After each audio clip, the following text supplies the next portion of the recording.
ሰላም የዩቲዩብ ቤተሰቦቼ እንዴት አላችሁ? ዛሬ ጃን ቂርቆስ ወዳዘጋጁት የማደጎ ሴሚናሪ አብረን እንሂድ።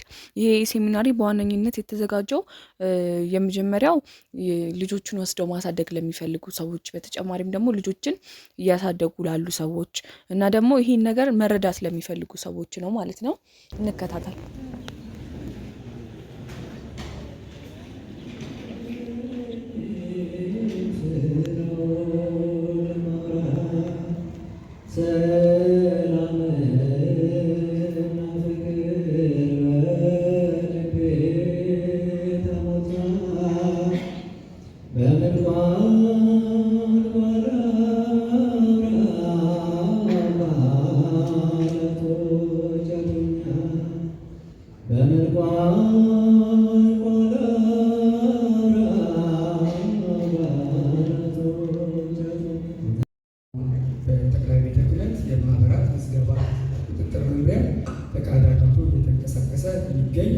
መንፈሳዊ ብቻ ሳይሆን ደግሞ እንደዛሬው ማህበራዊ ጉዳዮች ላይ በስፋት በርካታ ስራዎችን እያከናወነ የሚገኝ መንፈሳዊ ማህበር ነው። እንግዲህ በማህበራዊ ጉዳዮች ላይ ከምናከናውናቸው አገልግሎቶች መካከል በዛሬው ዕለት ልናስተዋውቃችሁ የወደድነው ጃን ቂርቆስ የተሰኘውን ልጆች ላይ ወይም ህፃናት ላይ የሚሰራውን ፕሮጀክታችንን ነው ማለት ነው። እንግዲህ ጃን ቂርቆስ በኋላ እህታችን የፕሮጀክቱ አስተባባሪ ሰላማዊት በሰፊ ምን እየሰራ እንደሆነ ገለጻ ታደርግልን ይሆናል። በጥቅሉ ግን ልጆች ላይ ወይም ህፃናት ላይ ወይም ትውልድ ላይ እየሰራ የሚገኝ መንፈሳዊ ፕሮጀክት ነው ማለት ነው። እንግዲህ በዚህ ጉዳይ ላይ ወይም ስለዛሬው ኢቨንት ወይም ስለዛሬው ሴሚናር ለማውራት ለመነጋገር ደውዬ ነበርና እቺ ብቻ ነገራችሁ ነው።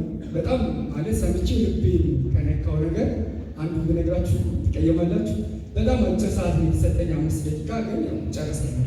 2 ደቂቃ ወይ 3 ደቂቃ ወስድባችሁ ነው እና ለምን እንደተጠራን ባሉ እንድንረዳው ነው። እና በዚህ ጉዳይ ላይ ሳወራ ዛሬ የሰማሁትን ነገራችሁ እና አንድ እህታችን ናት እንግዲህ በአዶፕሽን ወይም በማደጎ 2 ልጆችን ታሳድጋለች እና ስለዚህ ጉዳይ ስለማደጎ እየተነጋገር ለልጆቻችን ወይም በአዶፕሽን ላሳደግናቸው ልጆች መቼ ነው አንደኛ መንገር አለብን የለብንም አዶፕትድ መሆናቸው ዛሬ እንግዲህ በሰፊ በኋላ መልስ የምታገኙበት ጉዳይ ነው።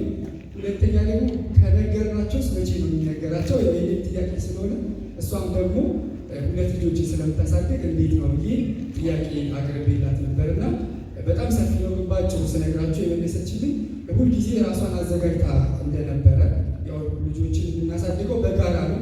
እናትና አባት ብቻ አይደሉም በማደጎ ያደጉ ልጆችን የሚያሳድጉት፣ ኮሚኒቲው ነው የሚያሳድገው። ስለዚህ ማህበረሰቡ ቀድሞ ከነገራቸው ልጆቹ ሊሰበሩ ይችላሉ እና ቀድሜ በቃ ተዘጋጅቼ ነበር፣ ግን ፎርማሊ ቁጭ አድርጌ እንደዚህ ነው ብዬ መናገር አልፈለግኩም። ስለዚህ አጋጣሚውን የጠበቁ ነበር አለች። መቼ እንደምትነግረው ማለት ነው። እና ልጁ አይ ቲንክ 7 ዓመት አካባቢ ሲሞላው አንድ ቀን አንዲት እርጉዝ እናትን አይቶ እናቴ እኔ ግን እንዴት ነው የተወለድኩት? የፈጠረኝ እግዚአብሔር ቢሆን አውቃለሁ፣ ግን ደግሞ እንዴት ነው የተወለድኩት የሚል ጥያቄ አቀረበልኝ አለች። ከዛ ተዘጋጅቼ ስለነበረ መለሱለት ነው እና መልሱ ምንድን ነው? እግዚአብሔር አምላክ በ2 አይነት መንገድ ልጆች ይወልዳል፣ ወይም ልጆች በ2 አይነት መንገድ ይወለዳሉ። አንደኛው እንደዚህ አሁን እንዳያት እናት ተጸንሰው ተረግዘው በማህፀን የሚወለዱ ልጆች አሉ። ሁለተኞቹ ደግሞ የሚወለዱት ከልብ ነው። የሰማችሁ ማለት ነው። ስለዚህ በ2 አይነት መንገድ ልጆች ይወለዳሉ እና እነዚህ የተወለዱት ከማህፀን ከሆድ ነው እና እነሱን ስወልዳቸው አምጬ ብዙ ደም ፈሶኝ በመከራ ነው የወለድኳቸው እና አንተን ግን የወለድኩ ከምን ማለችው ከልቤ ነው እና ከልብ ነው የተወለድከው አንተ እና በጣም ደስ አለው። ስለዚህ ሲወለድ አንቺ መከራ ላይ ደም አልፈሰሰሽም ማለት ነው። አዎ አልኩታለች እና በዛ መንገድ ተወለድ እግዚአብሔር አምላክ ሂጂና ልጅሽን ውሰጂ አለኝ። ከዛ ከዚህ ቦታ መጥቼ ሄጄ ወሰድኩ፣ በዛ መንገድ ነው ያሳደግኩ አልኩት አለች። እና ያው እንግዲህ ዛሬ ሁላችንም የተጠራነው ከልብ የሚወለዱ ልጆችን እንዴት አድርገን ማሳደግ እንዳለብን ልምድ እንድንወስድ ጭምር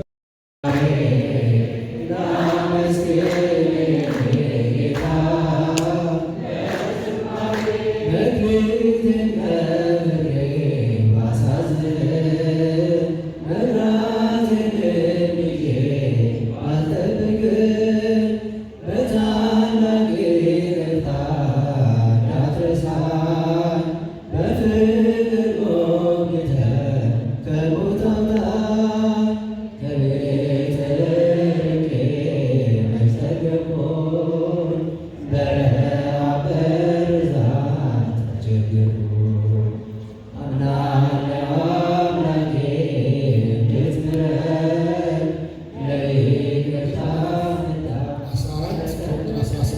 ላይ ያለ ኃይለ ቃል ነው። በዚህ ቃል ተነስተን ዛሬ የተሰበሰብንበትን ዓላማ አስመልክቶ እንማራለን። ለአባቶቻችን ለነቢያት፣ ለሐዋርያት፣ ለሐዋርያውያን አበው፣ ለሊቃውንት በጉባኤያቸው ተገኝቶ ምስጢሩን ጥበቡን ገልጦ ያስተማረ አምላካችን እኛንም በቸርነቱ እንዲያስተምረን፣ እንዲመክረን፣ እንዲገስጸን የእርሱ ቅዱስ ፈቃድ ይሆንልን። እስቲ ከኔ ጋር በሉ። ወላጆች የሌላቸው ትሆኑ ዘንድ አልተዋችሁም። ጌታችን መድኃኒታችን ኢየሱስ ክርስቶስ በዮሐንስ ወንጌል ምዕራፍ 14 ላይ በመጨረሻ ከተናገራቸው ለደቀ መዛሙርቱ ከተናገራቸው ቃላት መካከል አንዱ ነው። የአማርኛው መጽሐፍ ቅዱስ ትንሽ የትርጉም ክፍተት አለው። ወላጆች እንደሌላቸው ነው የሚለው።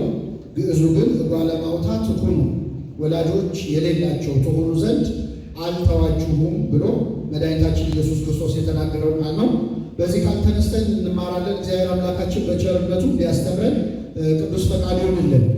የትምህርታችን ጭብጥ የማደጎ ልጆችን ማሳደግ ከክርስትና አንጻር እንዴት ይታያል? ይህ የመጀመሪያው ነው። ሁለተኛው በሮሜ መልእክቱ ላይ ሐዋርያው ቅዱስ ጳውሎስ ሮሜ 8 ከቁጥር 12 ጀምሮ እንደዚህ ይላል። ከቁጥር 15 ላይ ያለውን ላንብብላችሁ። አባ አባት ብለን የምንጮህበትን የልጅነትን መንፈስ ተቀበላችሁ እንጂ የፍርሃትን መንፈስ አልተቀበላችሁ።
ስንፈታው ጉድፈቻዊ ማደጎን አንድ ሰው ስነ ህይወታዊ በሆነ መንገድ ወይም ባዮሎጂካሊ ያልወለደውን ልጅ አድርጎ ወልዶ ሲያሳድግ ማለት ነው።